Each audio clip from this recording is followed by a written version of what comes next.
Louis Johnson is here with the talk I'm really looking forward to talk about integrating intelligent avatars with classroom teaching. Talk about a teaching experience that integrates avatars with homework activities so people can practice at home and get personalized feedback and exercises with monitoring from teachers. So it's a really interesting approach that I'm looking forward to hearing more about. And so, Louis, it's great to have you here, and I'm going to turn it over to you and let you take it away. Thank you. Pleasure to be here. And what I should explain, the background you see is actually near my home in Kona, Hawaii, where I spent much of the past pandemic year in isolation. But I'm calling today from Los Angeles. So let me. It seems like you're doing pretty well either way. So, all right. Exactly. Really? Okay. All right. So let me share my screen. Great. And then we will get started. There we go. Okay. Great. So I'm going to be talking today about our work to integrate intelligent avatars with classroom teaching. A little background on myself. My background is in artificial intelligence and education. I headed a university research lab for a number of years and then founded my own company to commercialize and scale up the technology that we had been developing. The focus of my talk today is really, starting point is the COVID-19 pandemic and its effect on learning. And as we all know, when the lockdowns began, classroom instruction had to move online. And it revealed a lot of problems that arise when classroom instruction is put in an online situation. And so here are examples of some of the complaints that we saw reported by students and by teachers, that basically students felt that they were learning a lot less, they had trouble understanding what the professor was saying, they didn't get as much one-on-one time. Conversely, teachers complained that it took much more time to accomplish tasks on Zoom, and it really wasn't working as effectively. And basically what we saw was that people were just trying to take their existing teaching practices, move them online on video conference. It wasn't working well for them. And also the software tools that were available to them were not designed to support a virtual online experience. So we felt that the technology that we developed for avatars, avatar-based learning, could help. And so we then proceeded to adapt our online learning platform called Nskill, which incorporates AI at a number of levels to facilitate learning, to adapt it to better address the needs of this remote learning context. And I'll show you some examples of what we did. So what Nskill provides is an opportunity to practice skills with AI avatars. We say it's in a safe environment because it doesn't matter if you make mistakes, no risk of embarrassing yourself. And this we've used extensively for learning foreign languages, learning foreign cultures. We are seeing other applications in the workplace as well, which I'll get to in a moment.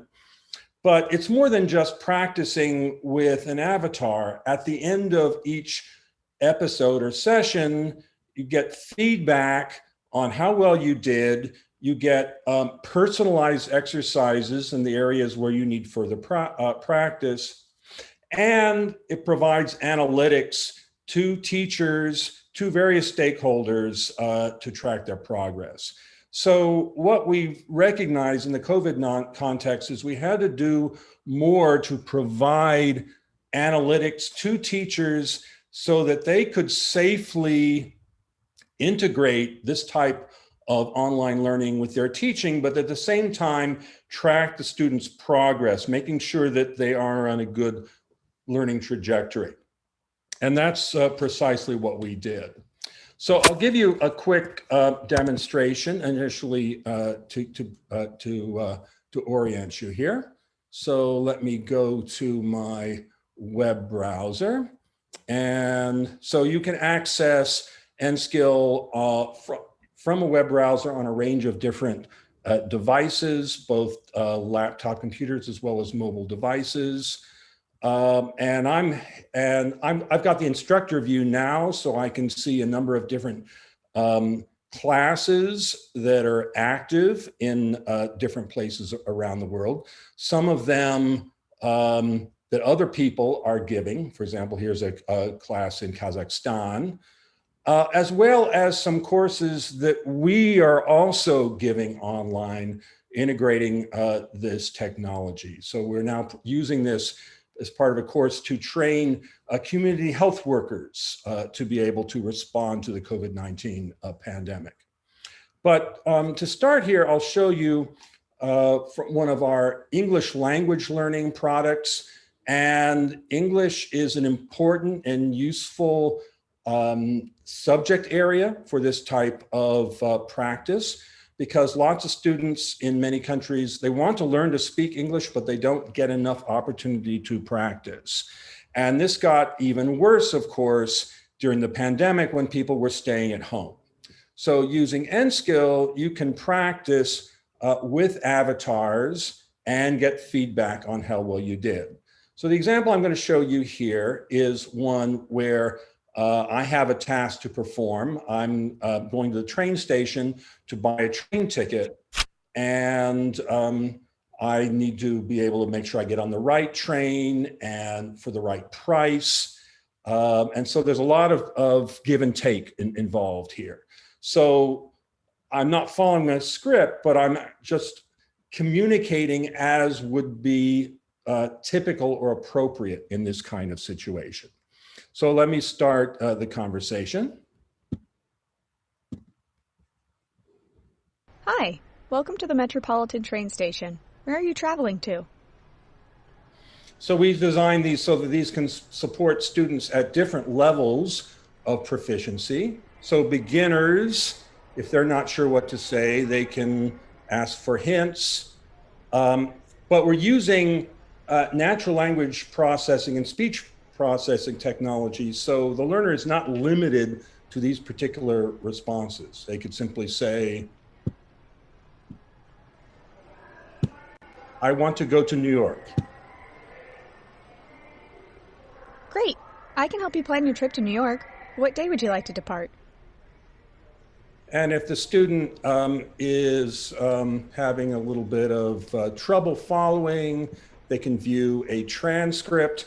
And by the way, the instructor, if the student is relying a lot on hints or viewing the transcript to get through this, the instructor now sees that. They can see to what extent the student is able to complete the conversation unassisted.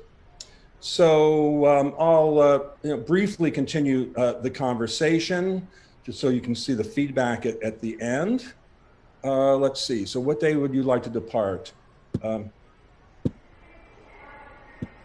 My mouse is being a little unresponsive. I'd like to travel on May 1st, please.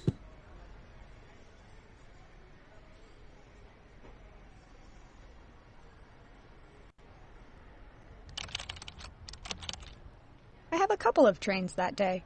Does the train leaving at 2 p.m. work for you?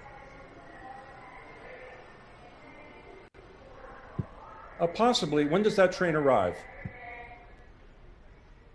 The train will arrive at 10 p.m. No, that train's too late. Do you have an earlier train?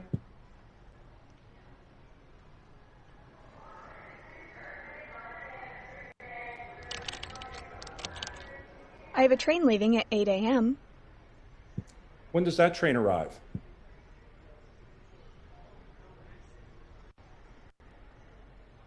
The train will arrive at 4 p.m. That's good. Book me on the 8 a.m. train, please.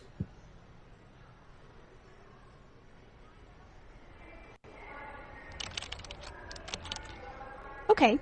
A one-way ticket in first class is $175, and a coach ticket is $100.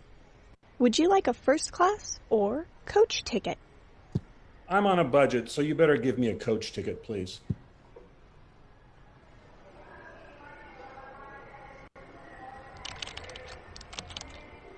Okay, do you need a second ticket to return? Not right now, thanks.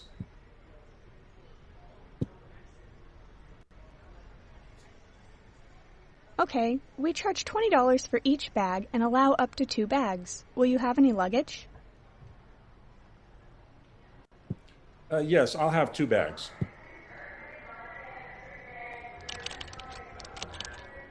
Okay, I'll have your total in a moment.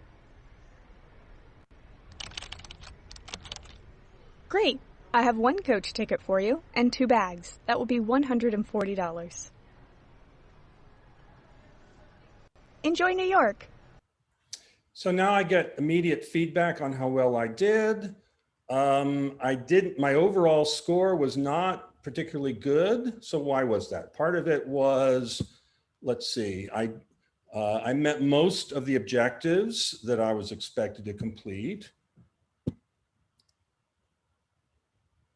but I did not indicate my times for, say enough about departure and return. I did not even buy a return ticket.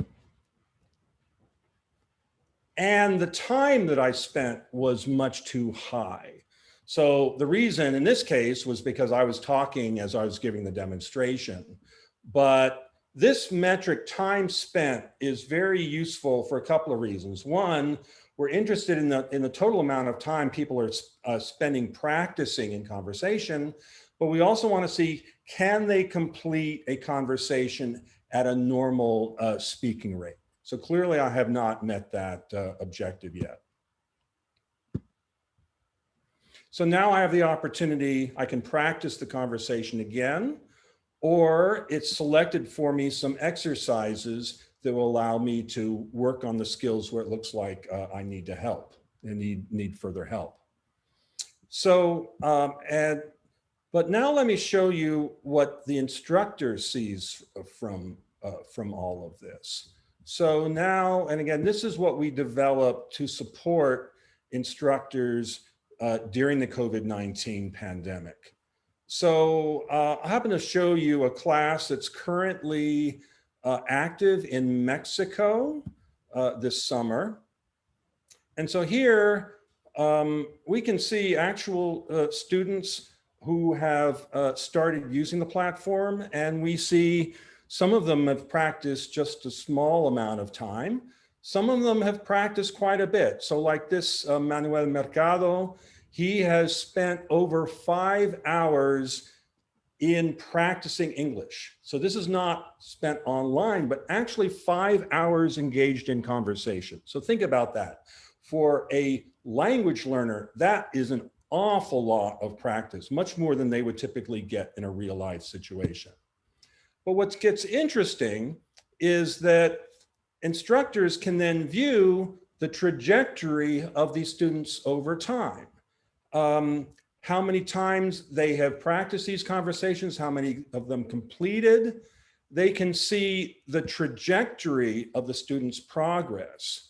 So like this student, I can see from the history that first few times didn't work well, a number of false starts, but toward the end, the student is actually doing quite well. This student in this last run, the highest score was over nearly 8 conversational turns per minute, which is at a native speaker rate.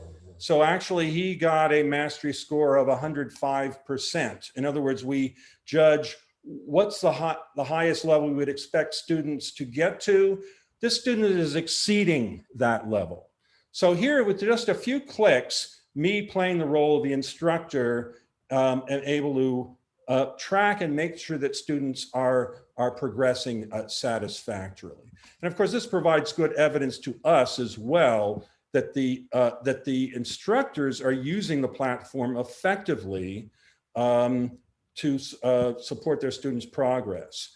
And so there are a couple of reasons for that. And here's basically what we've done is we've provided lesson plans, teacher guides, so teachers understand how they can blend this type of computer-based practice with their classroom instruction.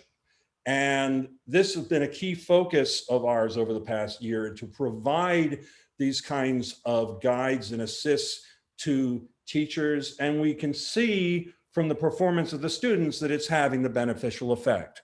So one approach that we recommend to teachers is start with initial classes, like for each unit, start explaining the topic, the theory behind it, sort of engage in some warm-up exercises with the students. Then the students go off and practice with Alelo, and then when they're ready, when they come back, the teacher knows how much practice they've done, whether they're ready, and then the teacher can engage in further practice in the classroom, at which time the students are better prepared. They're all at a higher level of competency, and so they're able to engage, take better advantage of the classroom time. And students could practice either in a computer lab or at home. Of course, during the pandemic, a lot was happening at home. So this was a key to success.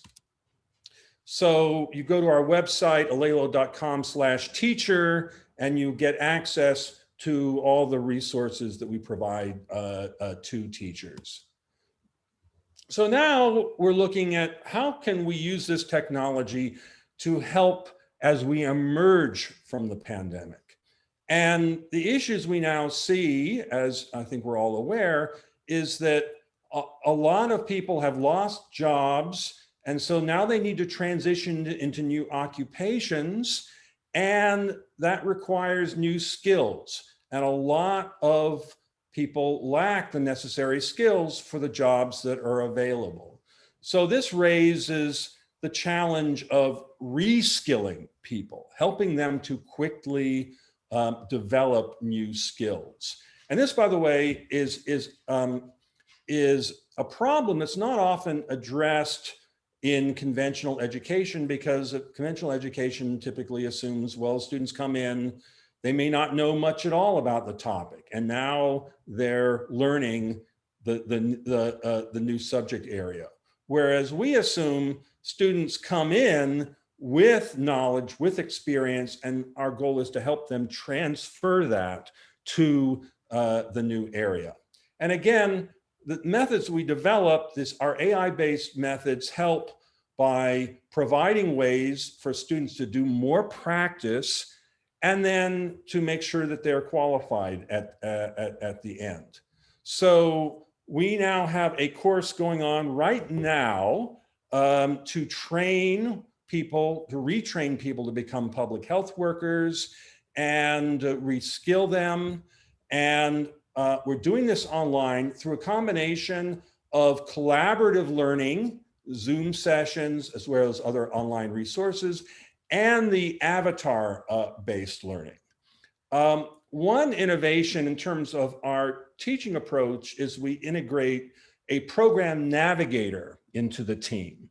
And basically, program navigator, his job is to track the progress of the students, look at those analytics that I just showed you, identify which students appear to be having difficulty, and then reach out to them, intervene to help them to get back on track. And this is proving to be very beneficial for the students, and it also saves a lot of time and effort for the instructors. So instructors don't have to do all of that chasing people down themselves. They can focus on the actual classroom interaction, in this case, virtual collaborative classrooms. So we're just about running out of time.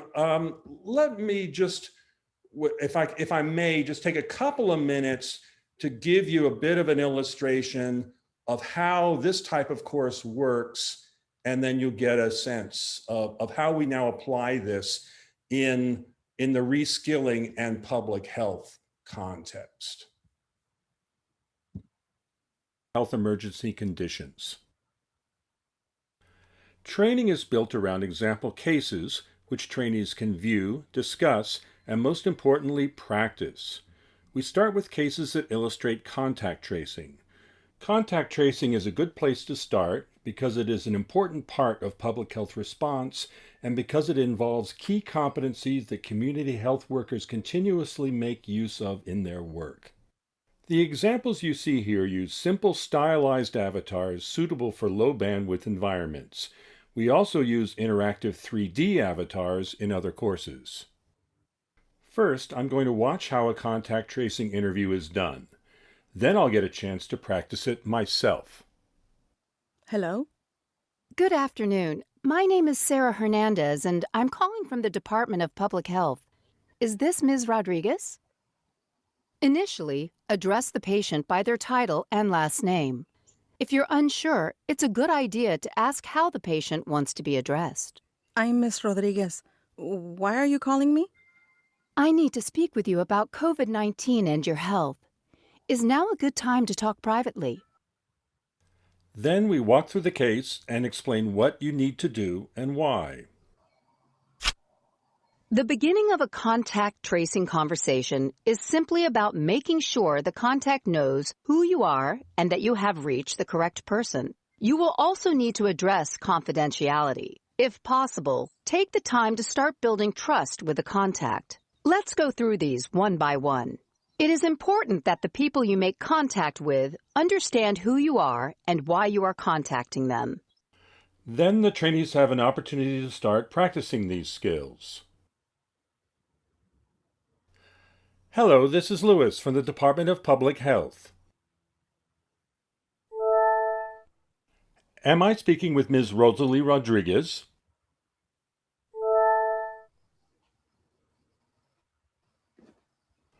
Call Rosalie Rodriguez. Hello? Hi, this is Louis from the Department of Public Health. Am I speaking with Ms. Rosalie Rodriguez? This is Miss Rodriguez. Great. I'm glad we had a chance to talk. I'd like to talk with you about some health concerns related to COVID-19. Oh, goodness. What is it? I'm afraid you've been in contact with someone who's tested positive for COVID-19. Oh, my. Is it Luis? I told him he shouldn't be going to those parties. I'm afraid I can't discuss that with you. We keep everybody's health information private. Okay, I understand. And everything we talk about today will be kept private as well. Okay, this sounds serious. How have you been feeling the last few days? I'm feeling fine. I haven't been sick at all. So now I get a review. So that's just a quick introduction. In the course of our courses, students get an abundance of opportunity to practice with these avatars, as well as practice with their partners online, so that when they actually meet with real patients, they are fully prepared. So we've developed an effective way of integrating this avatar-based instruction with other online activities. So I'll stop here and be happy to take any questions that people might have. All right, no, great. Thanks so much. This is really cool. There's time for a couple of questions. I'm kind of curious a little bit about how the parsing works and how, how robust it is and all the kind of usual questions, right? So how, especially in the context of the like the train ticket example. So what could it understand versus what could, throw it off a little bit? We design it so it can understand just about anything relevant to the task. And the way we know that is that actually the system is constantly collecting data. It's collecting examples of what learners say. And so we can measure how effectively the avatars are responding. If we see that the avatar is having difficulty, then we go in and retrain the models with the data that we've collected. So it keeps getting better as more people use the platform. Is it underlying it? Is it structural? Like, so for example, what if I said, you know what, I don't want a coach ticket, in the place where they were, where they were asking me what kind of ticket I wanted? Would that, Not It's entirely natural to say that there, but I'm kind of curious to know where it's, well, so I think, are going to be some instances where it can't understand. Right. And if that happens, then the avatar will say, well, sorry, could you say that a different way? Which, by the way, is a pretty natural reaction if you're Yeah. talking to a native speaker of English. Absolutely. I would say, once we get up to the point where the avatars can successfully recognize about 90% of the things that people say, then that's good enough for a good flowing conversation. And beyond that, it becomes diminishing returns. I think that makes sense. So it's looking for kind of a combination of structural things and keywords mostly, kind of? Is that about what's going on behind the scenes? We use natural language classification technology. Basically, we collect examples of of different responses, and then we train classifiers using that data. So it's not looking for specific keywords, no. And in a lot of these cases, there can be a range of possible things that people might say. Exactly. I want to go to New York. I'm interested in planning a trip to New York.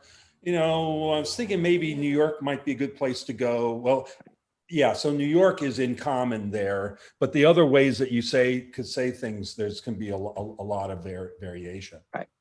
Exactly. Okay. So the way you're getting a lot of that is by building it up first on initial data set to train it, and then improving that as time goes on, as you start to see some of the way that other people might phrase it that would be within the realm of reasonable for a course that's teaching people to speak, to speak English in a, way I would say that it works well in tasks where you kind of, it makes sense to proceed one step at a time. In other words, if you were to give a whole lecture to that ticket lady, right. most of it she wouldn't understand. Right. But a lot of it is, you got to say where you're going to go, when you need to go. And by the way, training healthcare workers also fits in that realm. You got to collect demographic information. You got to explain why you're there. It tends, there are particular things that you need to do, but there's not necessarily a fixed script that you follow. Right. And in fact, one of the things that we're really training here is for the trainees to pick up when the patient says something, then follow up on that rather than just continue with the script. Like if it says, well, I can't quarantine because I might lose my job. Then you need to respond to that. So, oh well, have you considered talking with your employer about addressing this? These kinds of things. Right. So the scripts are really the basis for initially, and then you're building on more and more to be able to handle the deviations and different directions people take it, if ever, right? That's right. And yeah, it's working quite well, actually. Yeah, no, it's great. No, I think that you've got really nice sort of, it feels like the really appropriate context for it, as you were saying, right? Like, so there's you can handle the flexibility, but as you said, right? I mean, and in real life, if someone gives a lecture to the lady at the ticket counter, I mean, she's tuning out after the first two sentences anyway, and probably should to move on to the next person. So you're not losing anything with that, if you ask me. So I think you're right there. And by the way, I'll just say one thing. Please. The previous talk. So you saw here a desktop mode. We also have a virtual reality interface. That has not been a big deal during the pandemic, of course, because people are working from home. But I do imagine once things get back, going again, that VR interface may get a lot more interest. Yeah, no, I would think so. Well, fantastic. We're just about at the end of the time, but that's really cool. Thanks for coming and presenting and talking us through it. It's really interesting work and practical work, and I enjoyed it tremendously. So great to have you here. And then that's going to wrap up this session, and then we're going to switch links and go to the closing session with the announcements of the Internationally Learning Award winners. So I will hopefully see all of you over there in just about a minute. So, all right. Thanks once again, Louis. Great talking with you. Thank you. All right. Bye-bye. Take care. Bye-bye.